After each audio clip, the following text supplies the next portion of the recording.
kehidupan kami. Saat Allah yang menyampaikan akan kebenaran, maka segala sesuatu akan diubahkan dalam kehidupan kami. Kami akan percaya bahwa kasih-Mu, kuasa-Mu, dan kebenaran Tuhan tidak pernah berubah dari dulu, sekarang, dan sampai selama-lamanya. Bapa, tiba saatnya kami akan mendengar akan sebagaimana firman Allah. Mari Tuhan tolong kami, berikan kepada kami hati yang baru, berikan kepada kami pengertian, bukakan akan segala sesuatu yang tertutup atas kehidupan kami, agar firman-Mu boleh kami terima sepenuhnya dalam kehidupan kami. Firman-Mu boleh mengubahkan kehidupan kami. Terima kasih Bapa. Tuhan pimpin, Tuhan tolong hamba-Mu yang menyampaikan akan firman atas kami semua. Terima kasih Bapa. Di dalam nama Tuhan Yesus kami sambut firman-Mu dengan ucapan syukur. Haleluya. Amin. Tuhan, shalom. Haleluya. Tuhan, kita akan kembali belajar sebuah kebenaran firman Tuhan, firman yang hidup dan amin. Di dalam firman Tuhan boleh menolong kehidupan kita semua, untuk kita boleh diubahkan untuk kemuliaan dan kebesaran nama Tuhan. Minggu-minggu ini adalah minggu Prapaskah, di mana minggu ini berbicara sesuatu yang sangat penting tentang misi agung Tuhan. Mengapa Tuhan Yesus datang dalam dunia? Mengapa Tuhan Yesus menjadi manusia? Ini merupakan misi agung Allah.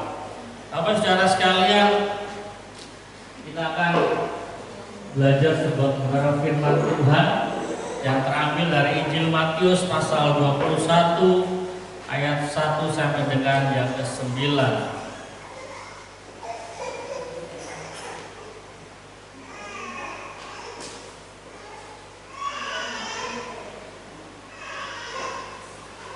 Lebih lengkapnya sampai dengan ayat yang ke-11, satu perikop.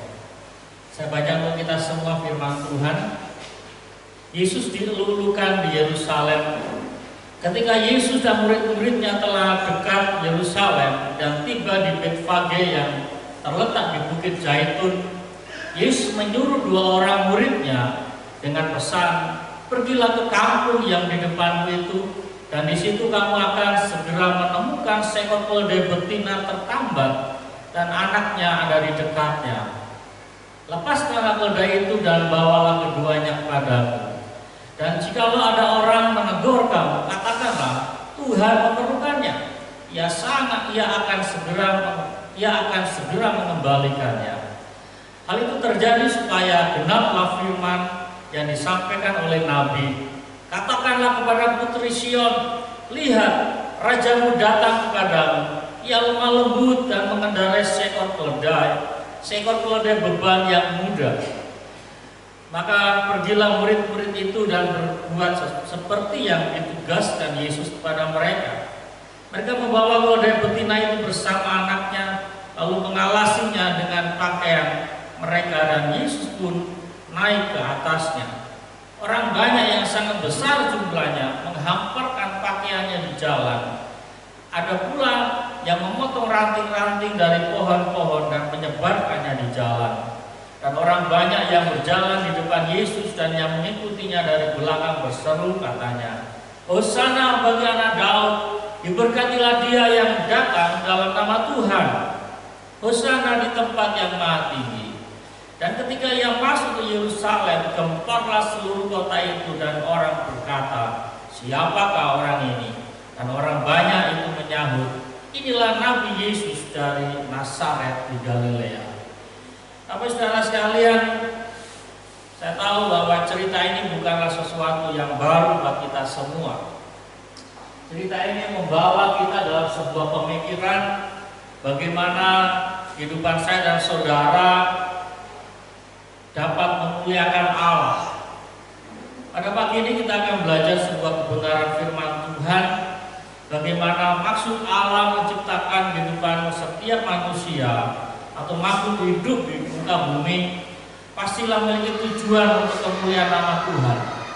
Bukan sebuah kebetulan saya dan saudara, bukan sebuah kebetulan apa yang terjadi dalam kehidupan kita, tetapi semuanya ada dalam maksud dan tujuan Allah. Bapak saudara sekalian, bahkan setiap peristiwa terjadi dalam kehidupan kita, saya yakin percaya itu tidak lepas daripada izin Tuhan. Baik peristiwa yang menyenangkan hati kita, bahkan peristiwa yang buruk terjadi dalam kehidupan kita, semuanya itu Tuhan pakai untuk mempersiapkan saya dan saudara untuk kita mengalami sesuatu yang namanya rencana Tuhan.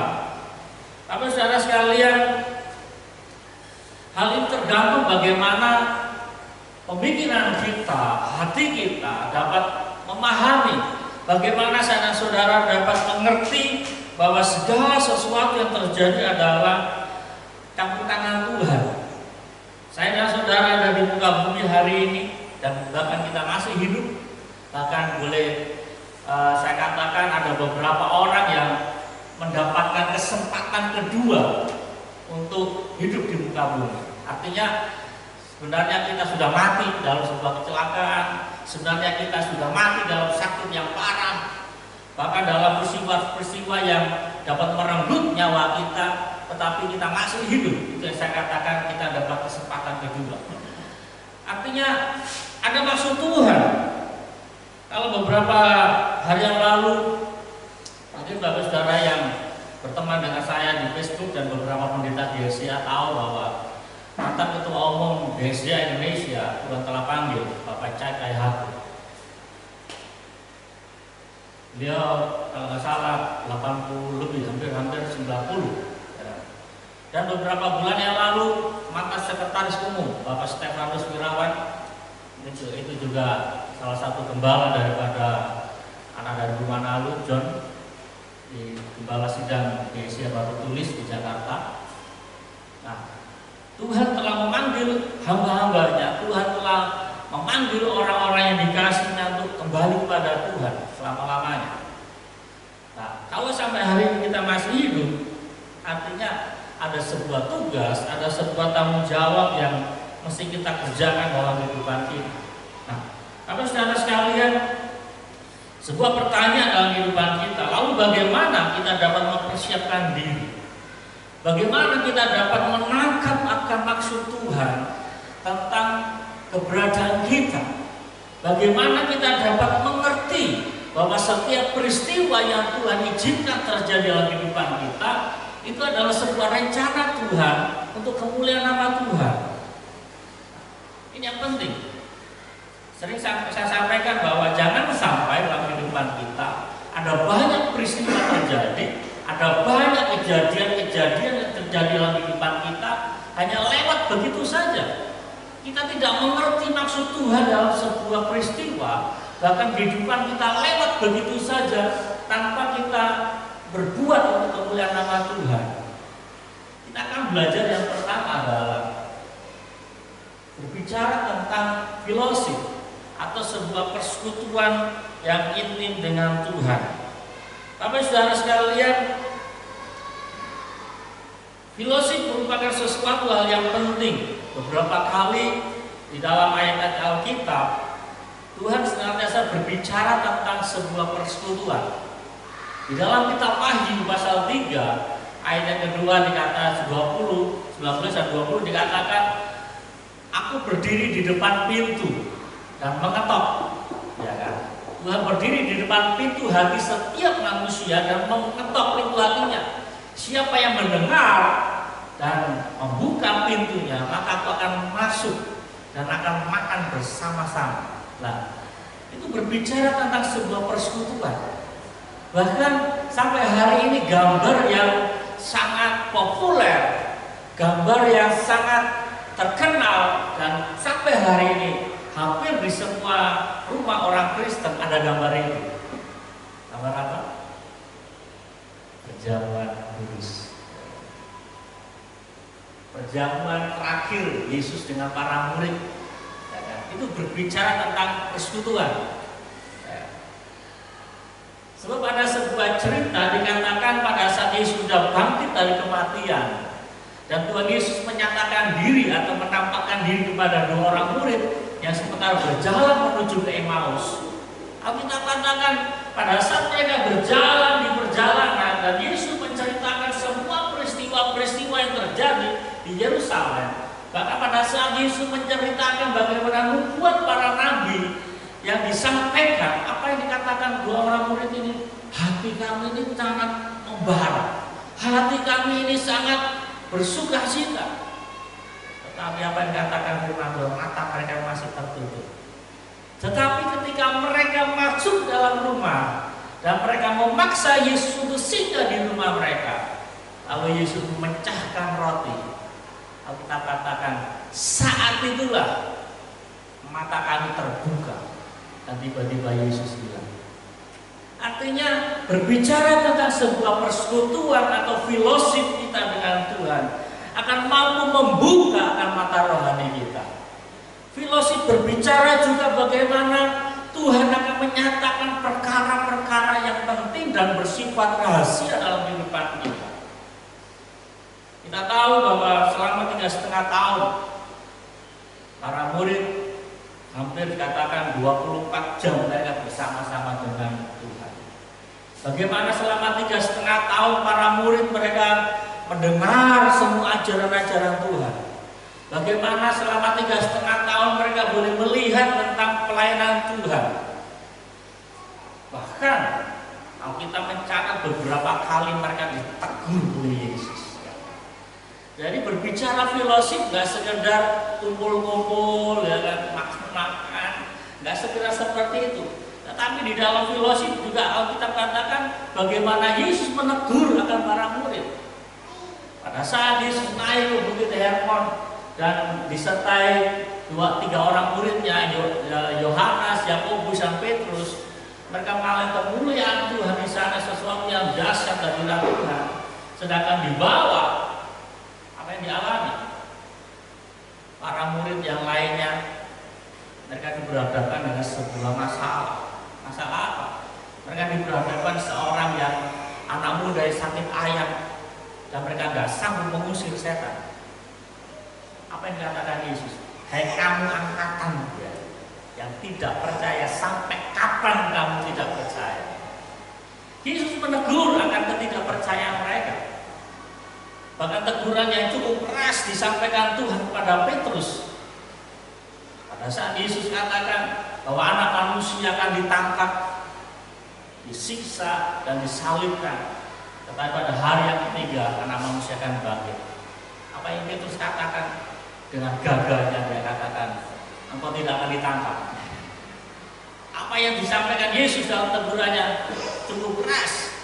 Yesus katakan, hai iblis.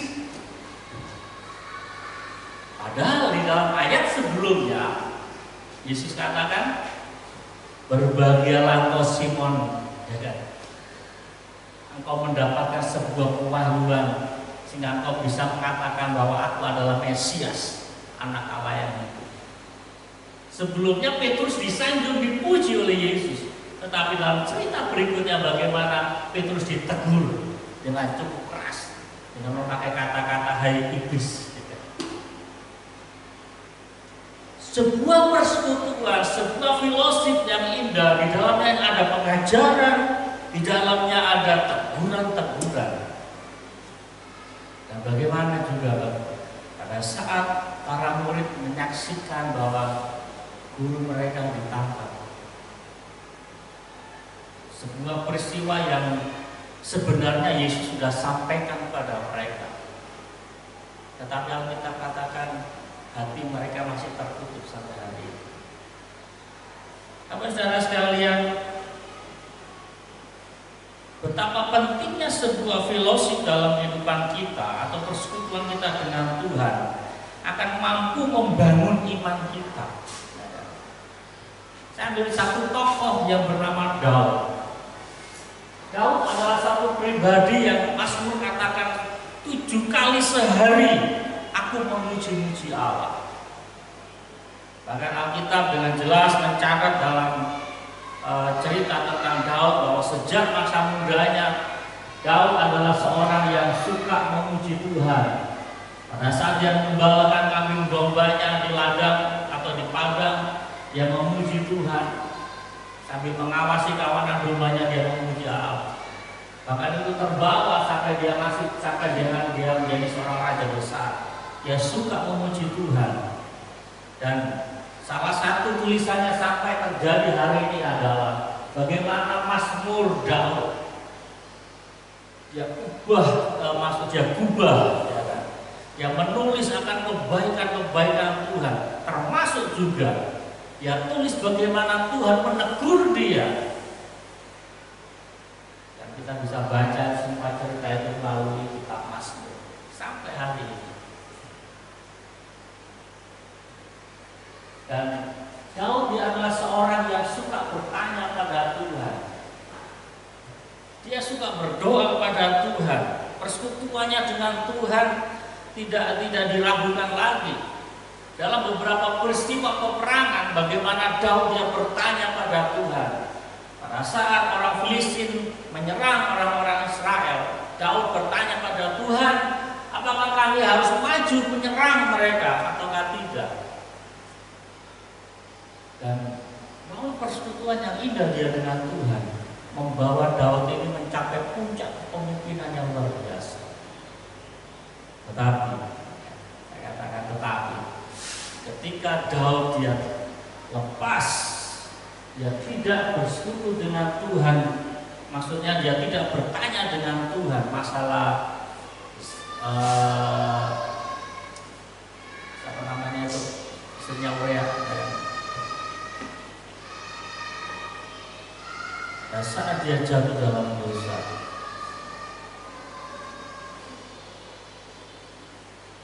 hal yang sama juga, persekutuan berbicara sebuah teguran. Bagaimana Nabi Nathan dia tegur akan Daud. Dan gampang-gampang saudara, menegur orang itu nggak gampang. Apalagi ini raja besar. Bukan orang biasa, orang yang suka bersekutu dengan Tuhan, orang yang disegani oleh kawan dan lawan dalam peperangan. Tetapi bagaimana Nathan dia tegur Raja Daud? Bagaimana kita tahu respon daripada Daud? Daud menyesal. Daud yang menyadari akan kesalahannya, dosa perzinahan yang dia buat, dosa dia membunuh secara tidak langsung akan Uria, dia sadari. Hal ini berbicara di depan kita bahwa orang yang suka bersekutu dengan Tuhan bukan berarti kebal terhadap dosa dan kesalahan, tetapi yang membedakan adalah orang yang bersekutu dengan Tuhan. Pada saat dia melakukan kesalahan, dia akan menyesal. Dia mudah mengakui akan kesalahannya. Berbeda dengan orang yang tidak bersekutu dengan Tuhan, mereka akan senantiasa mencari 1001 macam alasan untuk membela diri. Satu kesalahan dia tutupi dengan puluhan bahkan ribuan alasan mengapa dia berbuat dosa. Tapi orang yang suka bersekutu dengan Tuhan, dia akan mudah bertobat, dia akan mengubah akan kehidupannya. Sehingga dituliskan di dalam Mazmur, ini salah satu apa yang ditulis dengan oleh Daud. Mazmur pasal 51 ayat 17 dikatakan, korban sembelihan pada Allah ialah jiwa yang hancur, hati yang patah dan remuk tidak akan kepandang hina ya Allah. Apa saudara sekalian, Raja Daud yang menuliskan akan Mazmur itu sebagai sebuah pengalaman pribadi. Dia nggak merasa malu, ya kan? Pada saat dia menyadari akan dosanya. Raja Daud dia tidak merasa gengsi untuk mengakui dosanya. Dia katakan korban sembelihan pada Allah dan jiwa yang hancur. Makanya tidak heran dalam gereja-gereja aliran karismatik maupun Pentakosta, pada saat kita merasa hati hancur, kita akan meneteskan air mata. Bukan sesuatu yang dibuat-buat. Itu adalah sebuah ekspresi hati kita. Lepas daripada masalah biasa atau tidak terbiasa, ekspresi hati kita mesti kita ungkapkan pada Tuhan. Gak perlu kita malu, ya kan? Tapi saudara sekalian, persekutuan yang intim dengan Tuhan akan membawa kita kepada sebuah pertumbuhan iman dalam kehidupan kita hari lepas hari. Perkara kedua yang perlu kita pelajari adalah berbicara tentang ketaatan. Ini adalah gambar bagaimana dua orang murid diutus oleh Tuhan untuk mengambil akan keledai yang tertambat.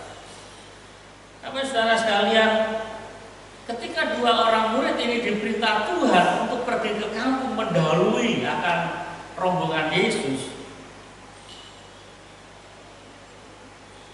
ini adalah sesuatu yang nggak gampang. Nggak gampangnya apa? Perintah Yesus sudah jelas. Kalian berdua mendahului pergi ke kampung, nanti kalian akan menjumpai seekor keledai yang tertambat beserta anaknya. Gak sekedar menjumpai, tetapi dikatakan ambil, ambil keledai itu dan bawa kemari. Tetapi Tuhan kita Allah yang luar biasa, Allah yang mengetahui, Allah yang maha tahu apa yang akan terjadi. Sehingga Yesus juga sampaikan berikutnya, kalau nanti ada orang yang bertanya, mengapa engkau ambil keledai itu? Katakan, Tuhan kami memerlukannya. Apa saudara sekalian, berbicara ketaatan bukan sesuatu yang mudah. Kita ambil contoh dua orang murid ini. Pada saat dia menjalankan perintah daripada Tuhan untuk mengambil akan keledai yang tertambat, bisa jadi kalau mereka berpikir, nanti kalau kami diteriaki maling, ini keledai orang, bukan keledai Tuhan. Ini keledai orang, dan perintah Yesus jelas, keledai itu tertambat dan bawa kemari. Bisa-bisa mereka akan diteriaki maling. Tapi saudara sekalian, di buletin saya menuliskan seperti ini. Ketaatan merupakan sebuah unsur rasa hormat dalam melaksanakan sebuah perintah dari orang yang lebih tinggi. Tulisan seperti ini. Ketaatan merupakan sebuah unsur rasa hormat dalam melaksanakan sebuah perintah dari orang yang lebih tinggi. Jelas dalam kisah ini Yesus lebih tinggi daripada para murid. Lepas daripada segala macam pemikiran kita, mengapa si pemilik keledai ini dengan mudah melepaskan atau mengizinkan dua orang murid ini membawa keledainya?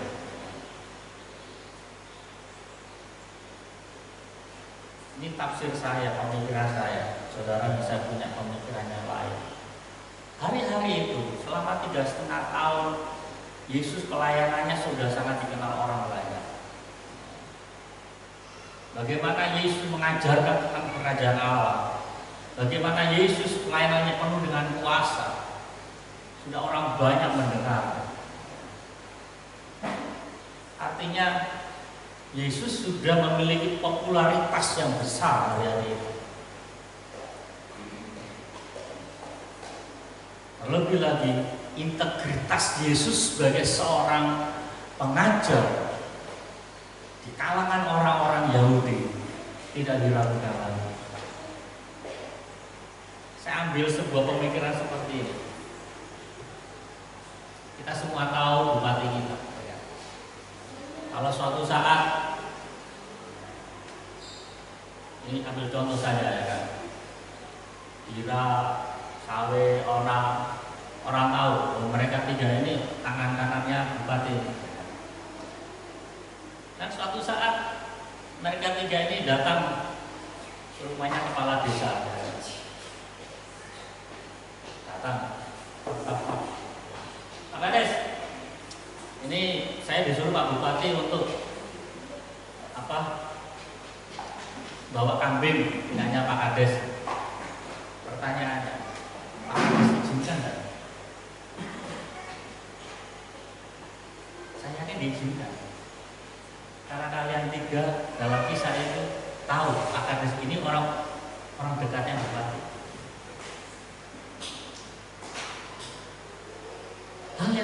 juga bisa jadi terjadi dalam kisah ini. Memang kita nggak mengatakan siapa murid ini, ya kan, tidak tercatat namanya. Tetapi orang tahu dua orang ini adalah muridnya Tuhan. Dan Yesus dalam ajarannya dia penuh dengan kuasa, integritasnya sudah terbukti. Semua orang banyak terkenal, sudah mengenal siapa Yesus. Kalau membaca kita terakhir tadi ada orang yang bertanya, siapa dia? Dan orang banyak mengatakan, ya nabi. Mungkin ada orang-orang yang belum kenal, tetapi sebagian besar orang sudah mengenal siapa Yesus. Tapi saudara sekalian, hal ini mengajarkan kepada kita bahwa ketika kita memiliki ketaatan kepada Tuhan, kita memiliki ketaatan terhadap setiap perintah Allah, hendaklah ini disertai dengan rasa hormat. Mengapa? Karena ketaatan tanpa rasa hormat, maka itu adalah sebuah kemunafikan. Kita taat karena kita takut sama yang memberi perintah. Kita takut diberikan sanksi atau hukuman kalau kita tidak mentaati. Kalau kita ketaatan tanpa rasa hormat. Tetapi saya katakan di sini, biarlah ketaatan yang kita miliki sebagai anak-anak Tuhan ada unsur rasa hormat. Sehingga apa? Saat kita memiliki ketaatan, prinsipnya adalah ini saya menghormati Tuhan. Jadi bukan sebuah rasa terpaksa dalam kehidupan kita. Tapi saudara sekalian, ketaatan tanpa rasa hormat tidak akan bertahan lama. Cepat atau lambat, ketaatan itu akan berubah menjadi sebuah pemberontakan. Kita ambil contoh tentang Saul. Di dalam ayat ini dikatakan, tetapi jawab Samuel, apakah Tuhan itu berkenan kepada korban bakaran dan korban sembelihan sama seperti kepada mendengarkan suara Tuhan? Sesungguhnya mendengarkan lebih baik daripada korban sembelihan, memperhatikan lebih baik daripada lemak domba-domba jantan. Ini adalah sebuah peristiwa bagaimana Raja Saul dia melakukan ketidaktaatan. Dia berusaha menyenangkan hati Tuhan dengan korban-korban persembahan, tetapi di satu sisi yang melanggar akan sebuah ketetapan daripada Tuhan. Ya, Samuel katakan dengan tegas ayat-ayat ini bahwa memperhatikan lebih baik daripada lemak domba jantan, mendengarkan lebih baik daripada korban sembelihan. Dalam zaman-zaman itu bagaimana korban-korban masih diutamakan sekali. Tetapi dari masa itu berbicara mendengarkan, berbicara tentang memperhatikan adalah prioritas yang lebih penting daripada korban-korban itu. Lemak korban bakaran menyenangkan hati Tuhan, tetapi ada yang lebih menyenangkan lagi, yaitu di saat kita memperhatikan perintah Tuhan. Mempersembahkan, memberikan korban-korban syukur menyenangkan hati Tuhan, tetapi lebih menyenangkan bila kita mendengarkan akan suara Tuhan. Tapi saudara sekalian, mari, ketaatan merupakan hal yang penting dalam kehidupan kita. Dan mari, ketaatan yang kita miliki merupakan sebuah hormat, bukan sebuah keterpaksaan saat kita melakukan firman Allah. Hal yang ketiga adalah berbicara tentang keledai beban. Saya artikan perkara ketiga, kita akan belajar daripada keledai beban muda ini adalah tentang sebuah penundukan diri. Bapak saudara sekalian, di dalam Injil Lukas tentang cerita yang sama, kita lihat dalam Lukas pasal 19 memberikan sebuah penjelasan yang detail pada kita tentang keberadaan daripada keledai muda ini. Injil Lukas pasal 19 di dalam ayat yang ke 30 dikatakan, dengan pesan, pergilah ke kampung yang di depanmu itu, pada waktu kamu masuk di situ, kamu akan mendapati seekor keledai muda tertambat yang belum pernah ditunggangi orang. Lepaskanlah keledai itu dan bawalah kemari. Tapi saudara sekalian, apa maksud daripada perkataan Tuhan? Apa maksud daripada penjelasan Tuhan tentang keledai beban yang belum pernah ditunggangi? Keledai beban yang belum pernah dinaiki manusia atau diberi beban sebuah barang. Kita akan belajar daripada tentang keledai ini. Tapi saudara sekalian,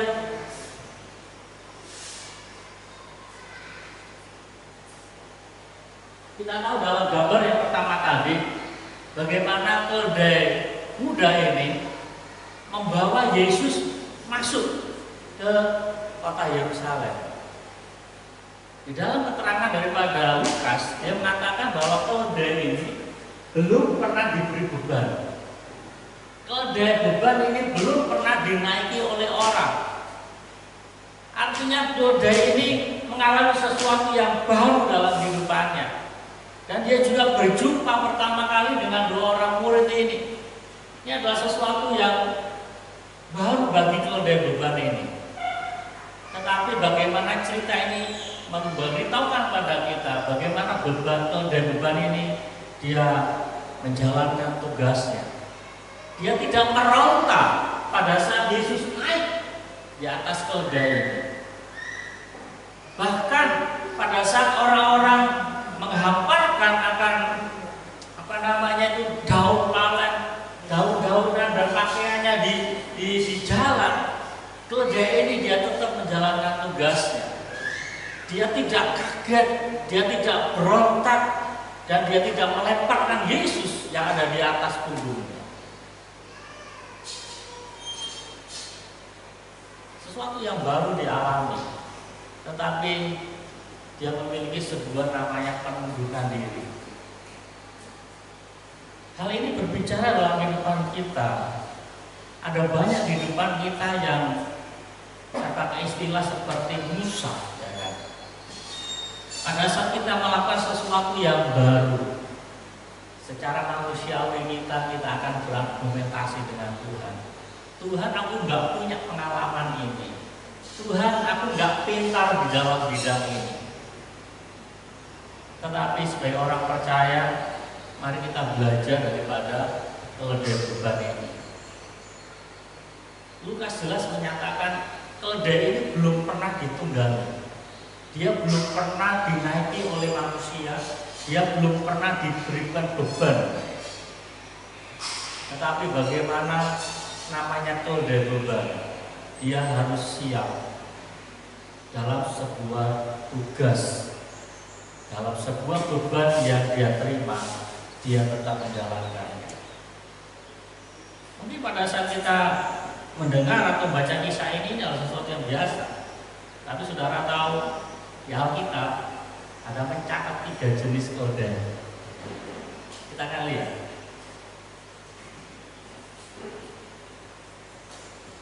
Ini yang jenis keledai beban. Bersorak-soraklah dengan nyaring, hai putri Sion.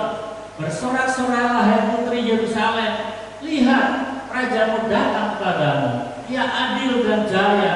Ia lemah lembut dan mengendarai seekor keledai. Seekor keledai beban yang muda. Ditulis oleh Zakaria. Artinya peristiwa Yesus naik keledai beban muda masuk Yerusalem ini sudah mengubatkan terlebih dahulu. Kemudian kita lihat lagi ada namanya keledai liar. Seorang laki-laki yang lakunya seperti keledai liar. Demikianlah nanti anak itu, tangannya akan melawan tiap-tiap orang, dan tangan tiap-tiap orang akan melawan dia, dan di tempat kediamannya ia akan menentang semua saudaranya. Jenis keledai yang kedua. Pertama, keledai beban.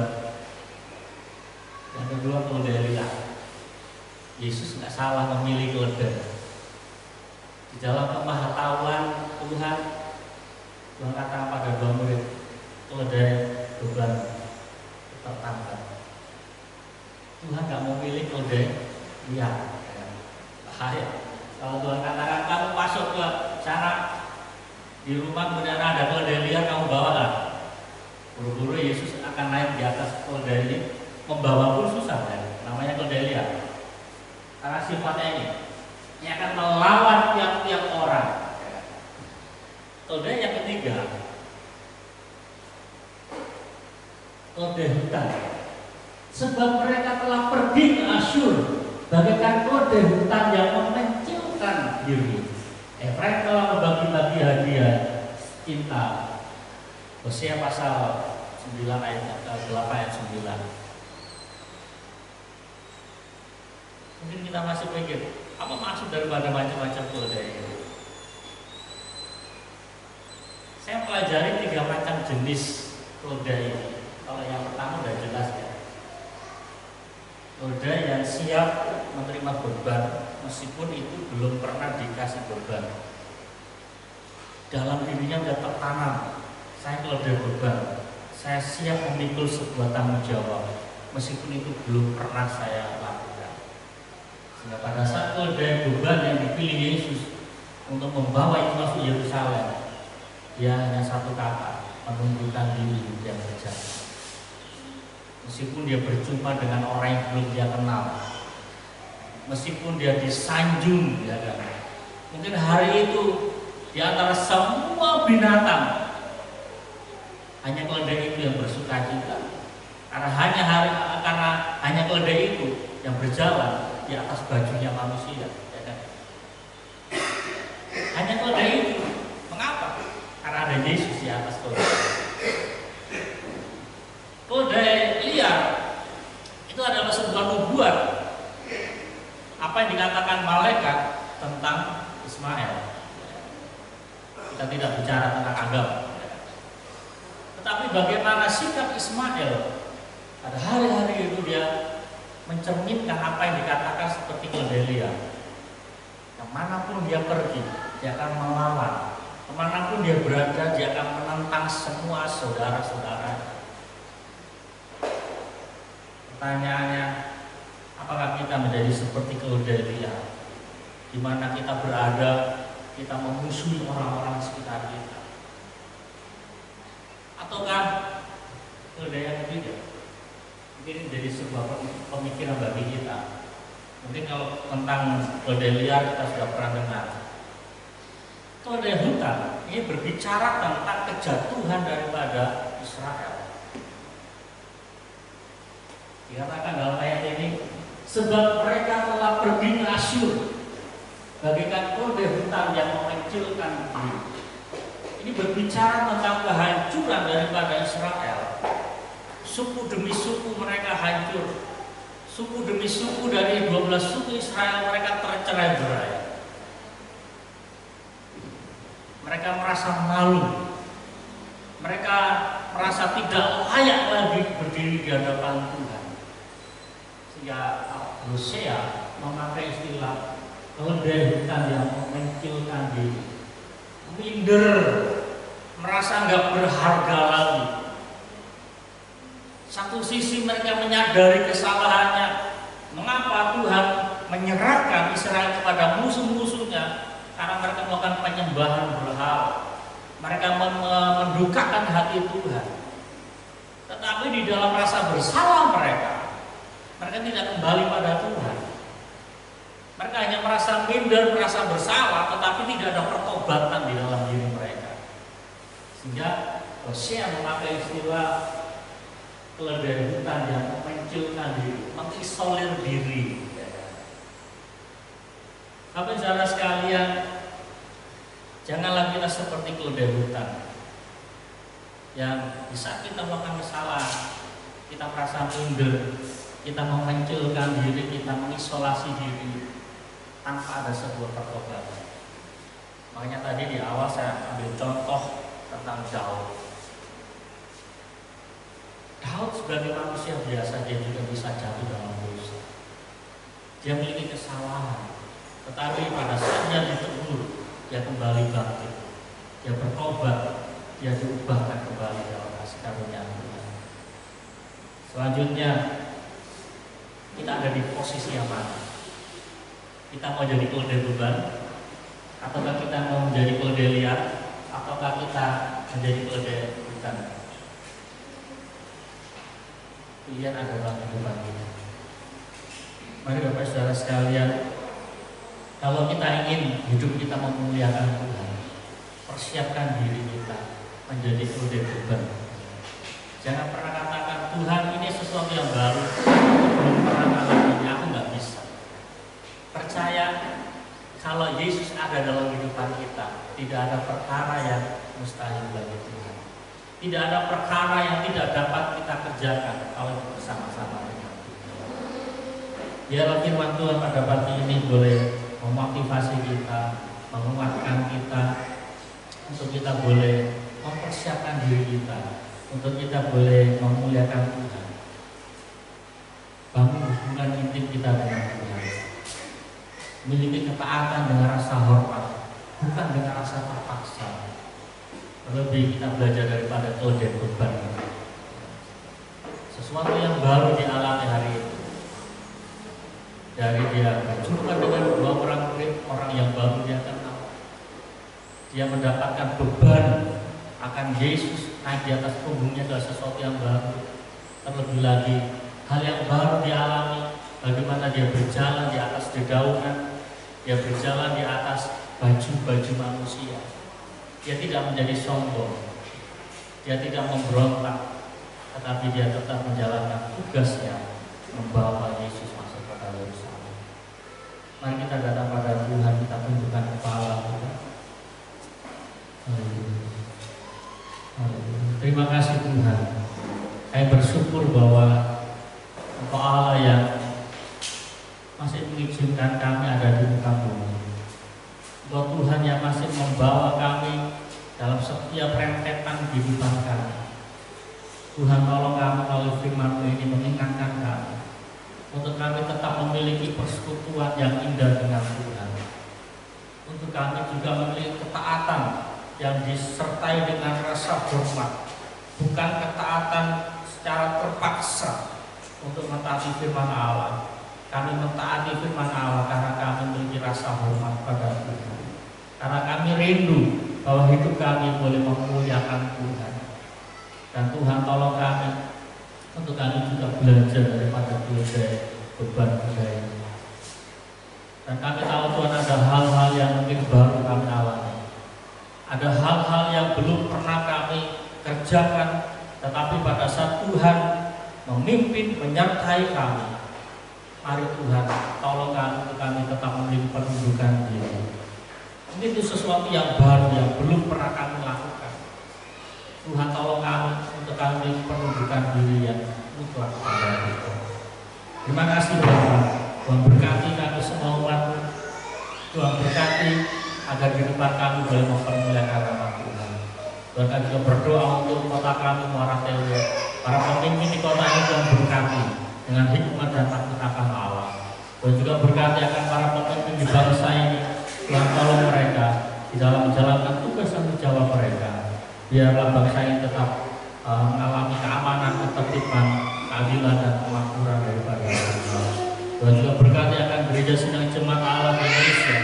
Tuhan tolong, biarlah Tuhan boleh memunculkan pemimpin-pemimpin yang takut akan Tuhan atas gereja Sidang Jemaat Allah. Hamba-hamba Tuhan yang penuh dengan dedikasi dan integritas yang penuh daripada Tuhan. Biarlah gereja ini boleh bertumbuh berkembang menjadi berkat untuk kemuliaan nama Tuhan. Terima kasih Bapak. Tuhan juga memberkati akan setiap para gembala sidang, baik ada di kota-kota besar maupun yang ada di pelosok-pelosok pedalaman. Biarlah kami boleh mengembalakan setiap kawanan domba Allah dengan keteladanan hidup kami. Tuhan memberkati, biarlah gereja Sidang Jemaat Allah boleh mencapai apa yang Tuhan mau, apa yang Tuhan kehendaki. Terima kasih Bapak. Terima kasih Tuhan.